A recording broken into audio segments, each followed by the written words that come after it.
So, are you curious?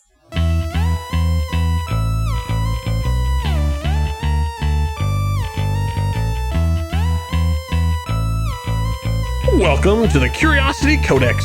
I am your ardent enthusiast, Kyle Olson. With me is my hapless cohort, Rob Cabas. Hey! Well, here we are, part 4. But there won't be any whales in this one. Oh, wow. You mean we won't be voyaging anywhere? Oh, no, there's no...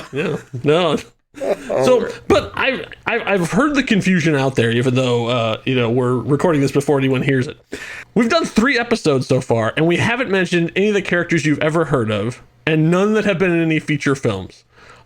Are you so much of a hipster you think that just because something is popular, it can't be good?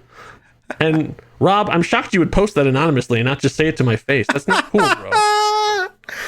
I'm looking forward to this conversation. I'm glad we did it this way. I'm glad you. This was very wise. This was a very wise way to take the trip. I have a system. Whether people are going to like it or not, I don't know. But I have a plan. So it's time to talk about what is the numerically most popular of all Star Trek shows.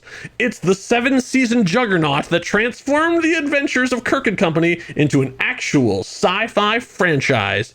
TNG, as we Trekkies love to call it, or... From 1987, it's Star Trek, The Next Generation. It's almost insane. 87. 87, can you believe that? And you know what the reason... Well, and I know this well because we have talked about this and other things we've discussed. I fell in love with this show in college, but I didn't get to college until 1990. Mm-hmm. I've completely ignored it because I was in high school and I was busy. I was busy doing high school things, right? So I didn't really watch TV. And fortunately, it sounds like I that's okay because, again, my fascination with the 3rd season of a lot of shows, right? I came in at the right time. But I've watched it all. And I will tell you, like, this could not, in the 90s, this was a defining thing of pop culture. In ways that people today, if you didn't grow up during it or you weren't alive during it, you may not fully understand. Yeah, I mean, the people think of Star Trek as being a niche thing, and it did start out that way. But Star Trek Next Generation was a dominant force in pop culture at the time. And to think of the differences, I was just doing some quick Googling while you were talking there. The A-Team was still on the air when Star Trek The Next Generation started. Oh, wait Knight Rider had just had its last season. Wait, what? Yeah, can you believe that? Like, I was just thinking, I'm like, what else was on TV at the same time? Yeah, but the thing is that with Star Trek Generation is that because it was produced independently, it was not ever put up against any of those things. It was never a primetime show. Oh, right. Like, we don't need to get into the specifics of television stuff, but It was basically aired whenever, wherever. Like, people would buy it and do that. But it became the most popular syndicated show at its time. I mean, I think I saw somewhere that the season finale was watched by 30 million people live. Jeez. That is a shockingly large number. That is The Voice. That's American Idol. Those are. I mean, it was a gigantic thing at the time, and all over the place. I mean, like magazines and articles and interviews. I mean, it was a big thing. Everybody knew it. So that's the thing. I like, why did you save it for 4th? Well, we're going to get into that. But this is pretty much quintessential Star Trek. Like, this is sort of what became the template. Like, this is everything happened because of Next Generation. So it is sort of like the biggest footprint after the original series. The original series obviously was the one that started everything. But Next Generation is what transformed it from just a one-off television show into an actual living thing that is still continuing on to this day, and more stuff coming out in the future. And that being said, it is very much of a procedural show. This is still in the one and done method. So this is the Enterprise flies to a planet. Usually Jean-Luc Picard, our captain, will say what's going on. Something will happen. Something goes terribly wrong. Maybe their whiny kid falls into the wrong arboretum and throws implants and has to be put on trial. Maybe an evil tar monster decides it's gonna That's what I was just block thinking them from getting away. I mean, you don't know. And then by the time they get to the end of the episode, then everything's resolved and fine, and they fly off. And so that's the thing, that this is the reset button is very much a big deal. But I'm not saying it's a negative thing, but it is definitely built into the show. Characters change very, very slowly. I made a short list of character progression. Riker gets a beard, Data gets a cat, Wesley gets lost. That's pretty much the entire progression of the characters. Like they mentally they develop and they get more complex as we do them, but don't expect a Walter White kind of transformation over anybody. Right. Everybody has their arcs and they get through, but that's not really the part of the show. It's about big ideas, and it's falling in love with these characters and then putting them in new situations and watching what they do. That is the heart and soul of Next Generation, because by the time you get to the later seasons, the 5th, 6th, 7th seasons, you understand these characters so well, and you're never worried about them, but you want to see how they're going to get out of these situations. So within that framework, that confine, they have told some of the best Trek stories of all time and some of the best sci-fi stories of all time, and had an all-star group of writers that came through, and from there went on to redefine sci-fi in a bunch of other shows as well. So like this is a breeding ground for great sci-fi on all different stripes, from novelists to writers, and then it also inspiring astronauts and scientists and things, people to seek this out. It has a huge imprint on the culture. But let's talk about where we are in the timeline. Okay, so this is 2364, and the best analogy I can come up with is everything is awesome. This is like the pinnacle of human society at the time. Hunger is a thing of the past because all food is now made by replicators. You can just walk up to a console, press a couple buttons, and get any food you want prepared any way you want. It's great. You don't have to go on shuttles anymore. You can just be beamed from place to place, even within the ship. Like from one side of the ship to the other, you can get transported. And it's totally fine. Communicators are no longer things they have to hold in their hand like we do with our phones.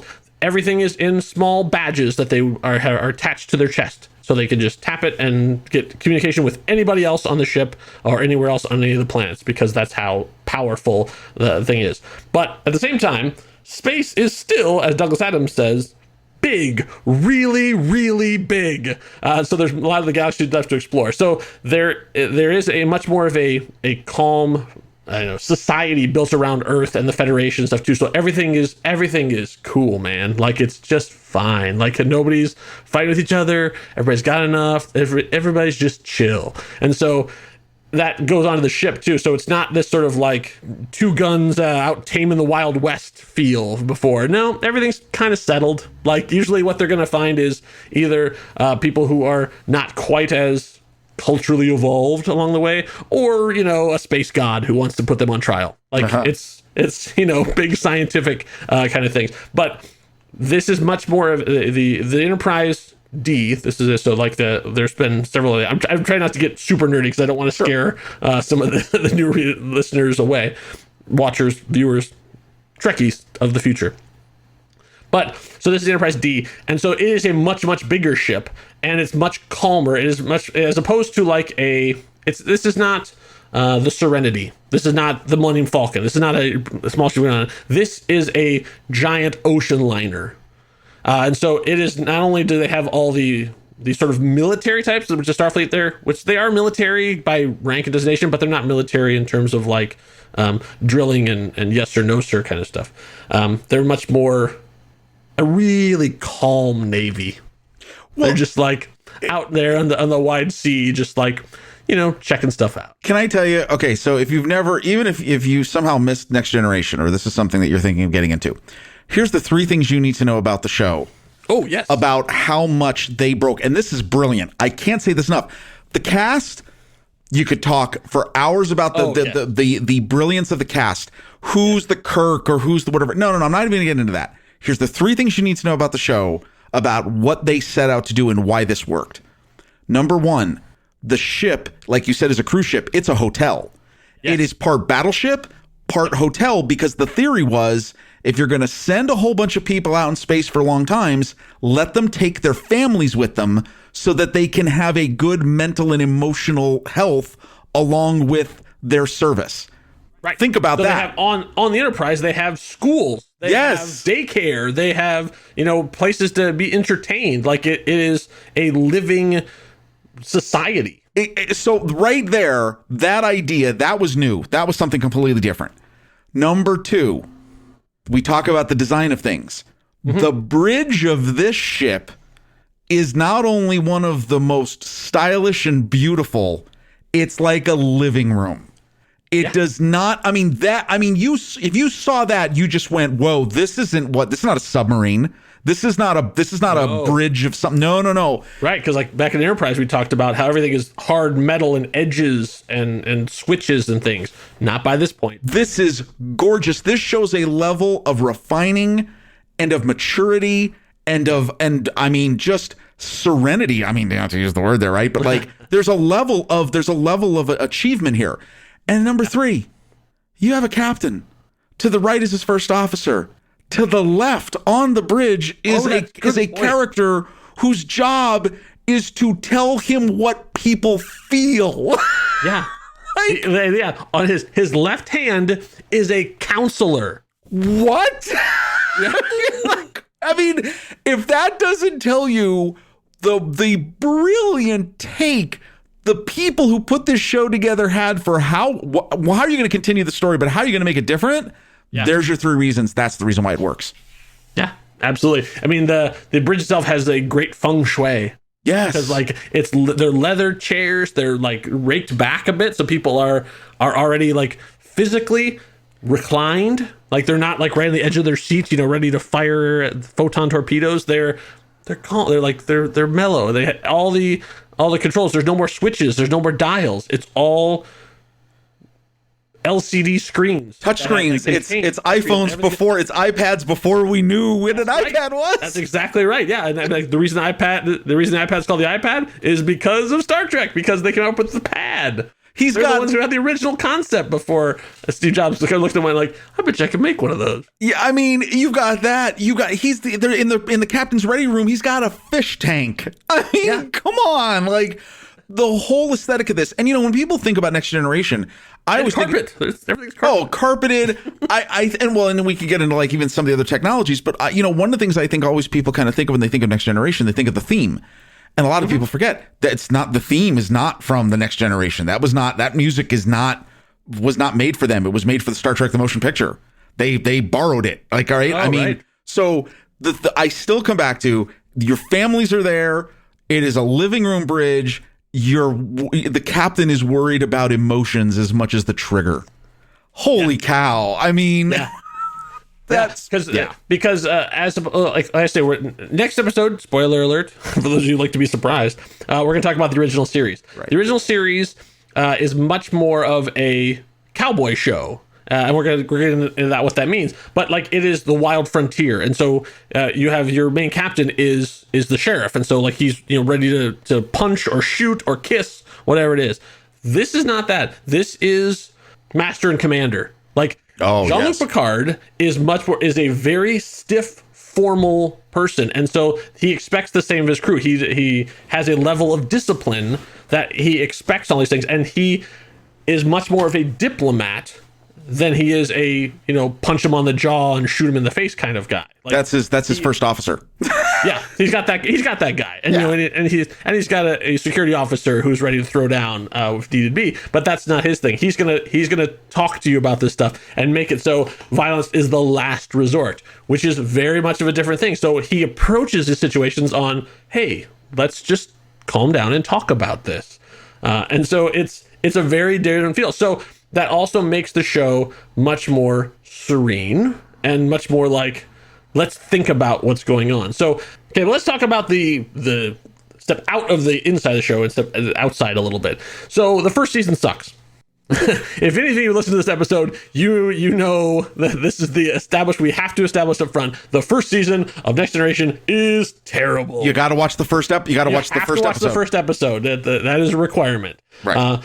But after that, there's maybe one or two. This is the one that you agree with me. You could watch a summary and you'd be just like, yeah, that's you watch fine. The summary, and you'll be okay. Yeah. Everybody is really rough. Yeah. Like the actors are like they're getting into their characters, and so they're sort of stretching out and figuring out their. But everything is very like trying to figure stuff out and know what to do. I mean, I'm not even talking about special effects. I'm not even talking about design or any of that kind of stuff. So that's fine. The only thing that is the major difference is they are wearing jumpsuits. They're literally wearing. Wait, I was just gonna say, you gotta place a little bit of the blame on a single one-piece polyester jumpsuit. That's a problem. That you can't tell me that doesn't affect acting. That's why it changes in third season. And then later, women are still wearing like mini dresses. Well, and also some of the men are. Some of the men are too, which is kind of cool. But they still are like have to do that. And you'll see you can trace sort of the evolution of costume design by watching what Deanna Troi is in, because they have her in so many different outfits before they finally go, hey, she's a member of the crew. Maybe we should put her in a uniform. Yes. What a wild idea! So part of this is because of the great bird of the galaxy, Gene Roddenberry himself. So Gene Roddenberry was older. Obviously, he had created the show in the 60s, and now here it is the 80s. And so time had passed, and he had very specific ideas of what he wanted to do, but was not as great about implementing them or communicating them to his staff. And so the first 2 seasons are a little rough because there was a confusion about what he wanted versus what they could provide. And so they're figuring out the tone and what they wanted to do throughout it. So by the time of the second season, his health had started to decline, and so he stepped away. And so he sort of got a creative group together to take over from there. And unfortunately, that's where the show gets better. Oh, yeah. Just because, like, there's in the same way that people have their complaints about the Star Wars prequels, and now we're looking at Star Wars today, and you kind of go, oh, well, maybe there's a certain point where a creator has to step away from his creation once it has gone out into the world. A larger conversation for the thing. But nonetheless, all of this, especially these what will be 5 episodes, to Gene Roddenberry. So I have nothing but positive things to say about him. However, there is a certain thing you can say about the things that would go on after him. Maybe he was better at inspiration than he was at leading at this point in his life.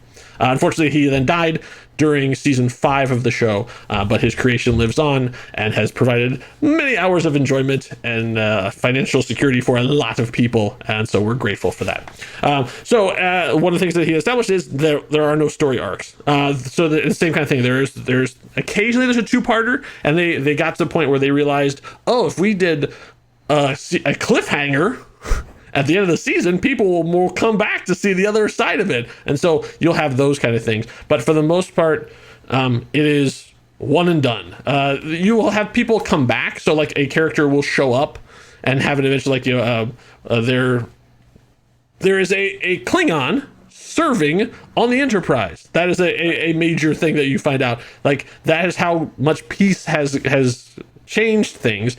Was that a former, the most, if those of you who have watched Discovery know, the chief antagonist of races for the Federation, now there is a Klingon actually serving aboard the Enterprise. And so he'll, like, his family shows up, and like his parents and his son, and like over the course of time they will show up and go, and they'll come and go. So that kind of stuff continues on. So they are continuing that way, but it's never like from episode to episode a person going through a journey. Like whatever they're going through, they have wrapped up in 44 minutes and they're done. Right. Like whatever it is, like, oh, I can't sleep. Oh, it's because aliens are invading your dream. Well, but by the time the credits roll, done and dealt with. What's funny is that this show arguably has maybe one of the top 5 cliffhanger moments. Oh, yes. In the history of television. Yeah. You could honestly put it up there. I think. In the history of sci-fi, and probably in the history of television. Oh, I'd put it in the top 10 of history of television for sure. Like, so they were able to figure it out. They paint themselves in a corner so hard that you're like, how in the world are they ever going to get out of it? And I would say, because they did such a good job, the entire universe changed forever from that. Like so many things from that in terms of internally. But it really goes to show the vast amount of creativity of, okay, you have the standard set of characters, you can't change them at all, you have 44 minutes, go. And over the course of their 170 some episodes, they did an amazing amount of work. Like the sheer creativity that those limitations created caused some unbelievable storytelling. The amount of stuff they did. I mean, I'm trying to be vague, but a character gets to live an entire 80-year life over the course of a 144-minute episode. Yeah, Rob knows exactly what I'm talking about. I mean, who else? That's one of the best you have people, having their confrontation with their families and getting with that. Like, they're discovering secrets about themselves. They having to make hard sacrifices they never would have. I mean, just amazing stories done in just a short, compressed period of time. Well, and because of an ingenious plot device, you also get westerns, 1950s gangster dramas. That's right. Because this is this show that first created what's called the holodeck. So virtual reality exists in the Star Trek universe. You can walk into a room, tell it voice-wise exactly what you want to see, and it will do it for you, including creating entire characters that will live and breathe and do whatever you want it to. You can sled down Everest. You could solve a murder with Sherlock Holmes. Whatever you want to do, you're limited only by your imagination. And of course, things can go terribly wrong. Right. So a recurring thing becomes they try to do something on the holodeck and it causes problems, or they get stuck in whatever simulation they're in, or a character from there suddenly learns that he's a holographic character and then tries to do something in the outside world. I mean, they've spun... some of the critics would say far too many stories out of the holodeck. Maybe, but they're still. But you know what? Now you look back and they're classic. It's fine. Yeah, it's an idea factory. I mean, like, it's just the fact that you can, within the confines of the ship and the show, you could go anywhere and do anything. That opens up a wide variety of fascinating, and they've done some really, really fascinating things with that. That's the nice thing about this show, is that they'll take one piece of technology and then find 100 ways to spin off of it. Like the transporter. The transporter was invented story-wise to get characters from the ship to the shore that much faster. Like, boom, boom, they're there. So you don't have to be like 2 hours later as they're still flying their shuttle to get down. Right. But from that, they're like, okay, well, what if two transporters were on one person and only one made it back to the ship? What happens to the other transporter beam? Or what if someone stepped out of the beam as it was going through? Like, all these, and they come up with all these different things of like, what if, and it causes them to have whatever will occur over the course of the episode. What'll happen? If they change this, then what happens there? I mean, these fascinating thought experiments as they go along, but still centered around character. So it's like, how will these people react to this particular situation? So, obviously, it was not only incredibly popular in terms of ratings, but it also was nominated for a ton of awards. It was nominated for, I was shocked to learn this, 58 Emmys. Wait, what? They were nominated for 58 Emmys. Wait, how many they win? And they won 19 Emmys. Wait, I had no idea about that. I know. Now, obviously, most of those are in visual effects and stuff, and makeup effects. I mean, especially the makeup in this is astonishing. Sure, especially even for the time and even for now. So I mean, you snobs can be like, oh, they never won Best Acting. Well, okay, fine, but you're not doing garbage and getting nominated for almost 60 Emmys over the course of 7 seasons. I mean, Patrick Stewart got robbed. Yeah, Frasier, you suck. Seriously. I don't think that's the category we nominated, but also they were. That's right. Never mind. Forget me. Lara Cat? Yeah. I don't know. Different category. Yeah, different category. I blame LA Law and ER. That's it. No, you're right. Early night. Yeah. All right. Almost no one has a bad thing to say about Next Generation. Like, it's one of those things where, like, Trekkies argue. We argue all the time about all different things. And you get, like, who's your favorite captain? But, like, nobody's like, ugh, Next Generation. Oh, yeah. I say nobody, but I'm sure I can find some message boards that are, I love. But, like, it is one of those things where it's just beloved. Like, it just has a warm place in most people's hearts. It's great. Oh, I almost forgot. I actually forgot to talk about this anyway, because here we are on the 4th episode, and I haven't talked about the recurring thing that happens in almost every Star Trek episode, which is the non-human surrogate character. I'm sure there's a better term for it, but that's all I can come up with.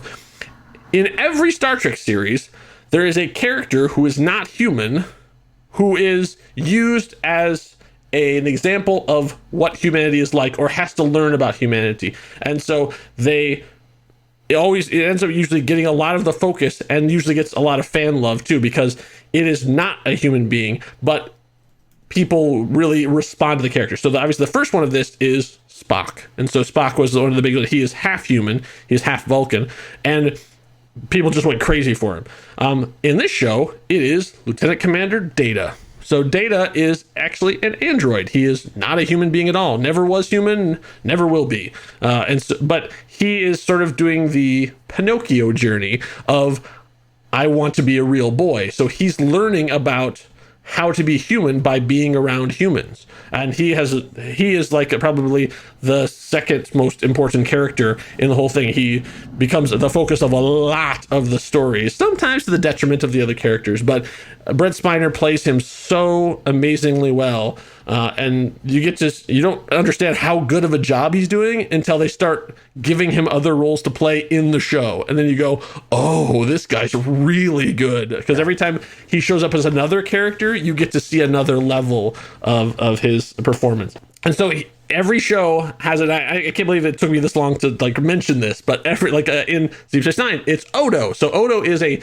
non-human, non-physical form character, and so he is irascible and annoyed and loves following the rules, and everybody sort of gravitates to him, and so he becomes a central character for it too. Now DS9 is great because it has a bunch of these kind of things, but there's always one in every show that they use to sort of reflect on humanity and how people are different in that way. So and Data is the one in the show, and it's still the character still continues on because there's a sequel series, but we'll talk about that later. So the question is, if it's the most popular, if it's the most respected, if it's the most awarded, why am I putting it fourth? Why did I wait this long to get to it? Well, part of it is that just sitting down to watch it, it's kind of hard to get into because its rhythms are so different than modern television. Yes. And I know this for a fact because my 13-year-old daughter loves Discovery. After I watched the first season, I was like, I bet you she'd really get into this. And I showed it to her, and she did. She loves that show so hard. She's shipping that show, pairing up characters, all sorts of things. And I've never seen her respond to a show and get into it so much vocally that I have to watch it with her second because she won't stop talking during the whole show. But I said, I'm like, oh, okay, well, I knew that other shows were coming out, so I'm like, let's watch Next Generation. I showed her the first episode of Next Generation, and it was like crickets. It's such a serious, sort of stiff-backed, right? Cerebral kind of show. It's really hard to get into it from a cold start. Right. No, and I think, well, that's true. And again, sensibilities. Okay, the fact that you told me it was on TV when the A-Team was still on TV. I mean, my God, that you just forget. So no, it's different. And we talked about this in the previous episode a little bit about the nuances of Star Trek Discovery. Yeah. This is a show that, you can find a whole bunch of lists of greatest episodes and yes, you can get that. But this was a show that the cast gelled. By the time you got to the end, oh, absolutely, you loved this cast. And they worked together. It just completely gelled, and you just fell in love with who they were. And I mean, again, when we talk about pop culture and stuff, I mean, make no mistake, this show was responsible for an entire toy line, for literally an entire toy company. Yeah. There was a time in the 90s you would go to a Toys R Us. If you don't know what those are, it's the toy aisle of Target, right? And an entire aisle was devoted to Star Trek toys. Right. All because of the show. Because of the hundreds of characters that were introduced, everyone was going to get a figure. They were determined that even if a character only showed up on one episode, you were going to get a figure. It spun off multiple spin-off series. It had an entire Las Vegas casino attraction devoted to it. I mean, right. Yeah, it was a big cultural impact, and again, if you get into the third season, you'll enjoy it. Right. You see that, and that's the other part. That my next point about why is I save it for later is because it's really hard to say this is one of the best sci-fi series of all times. Just skip the first 40 episodes. Yeah, right. Exactly.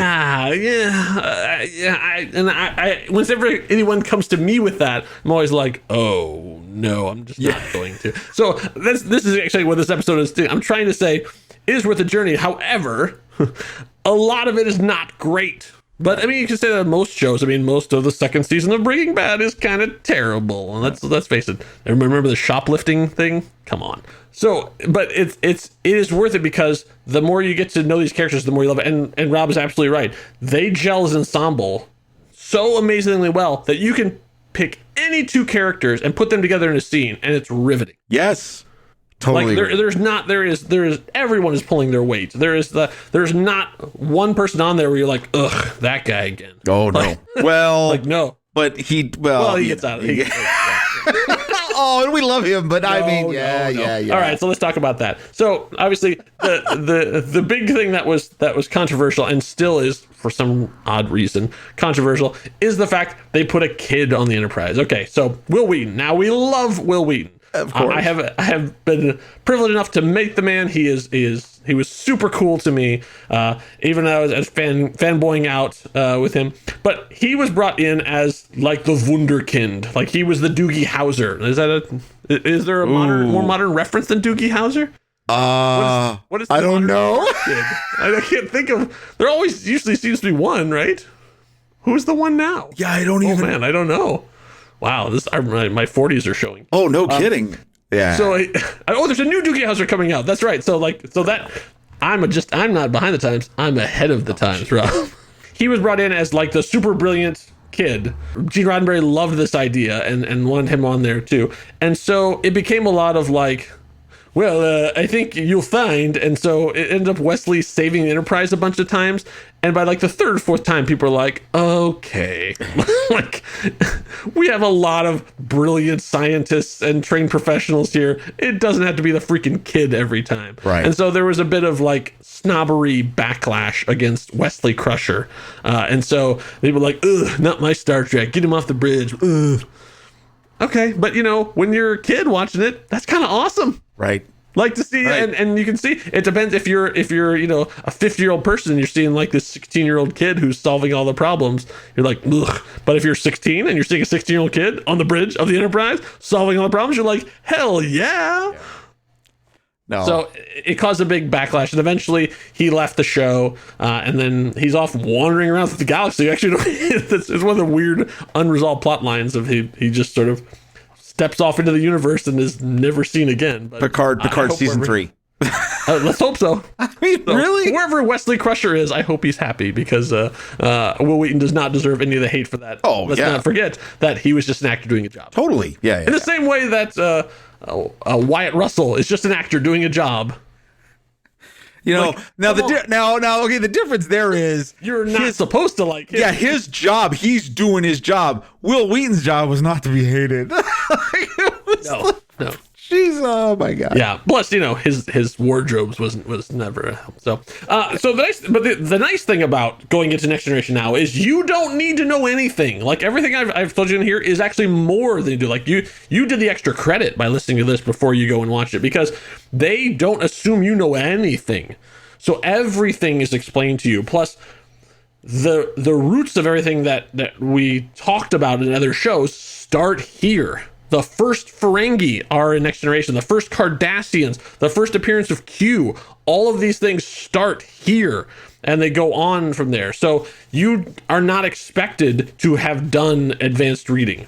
You can just go in cold and they'll learn stuff as the characters learn. And they are really good at explaining things. Possibly over-explaining, but they're really good at like letting you know what's going on and the history if you need them. Every once in a while, they'll brush up against an original series thing, but it's pretty infrequent, and they do a good job of saying like, oh, here's the mission report from of what happened here, and they go. So it is very thinky, I would say. There's a lot more debate and conversations about ethical quandaries than you would think from a big, heavy sci-fi show. But I think that's one of its strengths, is that it leads with its head, but it still has a heart. So you're saying to yourself, okay, so if that's a big thing, there's a Next Generation series on right now. Why aren't we talking about that? Well, that's called Star Trek Picard. And it is a 100% sequel series. I think that show is probably the most inaccessible of all Star Trek shows, because if you've seen nothing, you go into that show, you are going to be lost. Oh, totally. Nothing gets the quality of the show or the quality of the acting and the quality of effects are all top tier, right. But it is so much built on the bones of what they did in Next Generation. Right. Like from the opening shot, like you'll be like, what is happening here? Right. That is a show also that it follows the rule we've established about Star Trek shows. First season kind of sucks. I think the second, it's good. We enjoyed it, but it had some problems too. I think the second season is going to be much better once they've now figured out what kind of show they want to do. So I would not recommend going into that one cold because I think you're going to be lost. But once you've experienced all of Next Generation, or as much as you want to, like I said, there are lots of good episode guides out there. Hop around, watch a bunch of them and fall in love with it. And then when you've watched the final episode and have a tear in your eye as they do that final shot, you can go, I wonder whatever happened to Jean-Luc. And you can jump ahead and jump 30 or 40 years, whatever it was, and see what happened. That's the only way I recommend watching that show for a new person. And then you'll also, after watching that last episode, go, wait, didn't I just see that? No, wait, that's not what happens? Hold on. Never mind. What does that mean? Okay, so that is my all-American meat and potatoes recommendation for this part of the menu. Star Trek Next Generation. Watch the first episode, and then you be a little picky and choosy. But I think it is very much worth the trip, and there is a reason why it is the most dominant of all of the Star Trek series after the original one, because I know there's a lot of people who would be like, excuse me. So after that, I would say this one had the biggest cultural impact. We can agree on that, right? No, yes. Probably not. But let's move on. So it's been 4 episodes now, and I haven't said these words, and I'm about to. Captain James T. Kirk of the Starship Enterprise. For the last outing, we're going to talk about the original series, and I'll explain to you why the most important of all Star Trek is also the last on my list. So set a course for the second star to the right, and go do something nice for yourself. Thanks so much for listening. This has been the next chapter in the Curiosity Codex, but there are still many pages left to decipher. We're part of the True Story FM family of podcasts. Find out more about us at truestory.fm. Our theme music is Intrusion by Severed Personality, aka Kevin MacLeod. The voice of the Codex is Vicky Hall. Find her on the web at vickyhall.squarespace.com. My co-host is Rob Cabasco. Find him with me on the Marvel Movie Minute podcast, and my name is Kyle Olson. The Codex is closed for now.